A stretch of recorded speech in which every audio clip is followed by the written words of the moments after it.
মর্মান্তিক পথ দুর্ঘটনা, বাসের ধাক্কায় মৃত্যু সাইকেল আরোহীর। হাওড়ার পঞ্চরণতলা রোডে আজ ৭৩ নম্বর রুটের ধর্মতলা থেকে দাসনগরগামী যাত্রী বোঝাই বাস হঠাৎই নিয়ন্ত্রণ হারিয়ে সামনে থাকা সাইকেলের সজোরে ধাক্কা মারে। ঘটনাস্থলে সাইকেল আরোহী রাস্তার পাশে ছিটকে পড়ে যায় এবং ঘটনাস্থলেই মৃত্যু হয় ওই সাইকেল আরোহীর। এই ঘটনায় রাস্তায় ব্যাপক চাঞ্চল্য ছড়ায়। এই ঘটনার খবর পেয়ে ঘটনাস্থলে পৌঁছায় পুলিশ। ইতিমধ্যেই গাড়ি সহ চালককে আটক করেছেন পুলিশ। এই দুর্ঘটনার জেরে ব্যস্ততম রাস্তায় কিছুক্ষণের জন্য যান চলাচল ব্যাহত হয়। ইতিমধ্যে ওই দেহটি উদ্ধার করে ময়নাতদন্তের জন্য পাঠায় এবং যান চলাচল স্বাভাবিক করেন। এখনো পর্যন্ত ওই ব্যক্তির নাম পরিচয় কিছু জানা যায়নি। কি হয়েছে বলুন? অ্যাক্সিডেন্ট হয়েছে, সামনের চাকা অ্যাক্সিডেন্ট হয়েছে। কিভাবে কি হলো? কি সাইকেলে করে আসছিল, হ্যাঁ, তারপর সাইডে ধাক্কা মেরেছে, পড়ে গেছে। পড়ে যাওয়ার পেছন চাকা ঢুকে গেছে।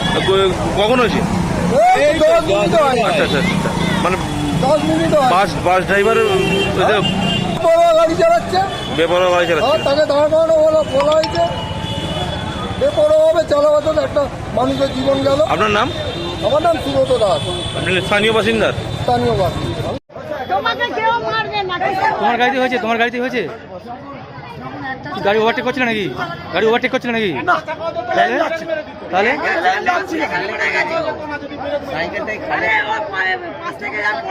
ও পড়ে গেছে দিদি।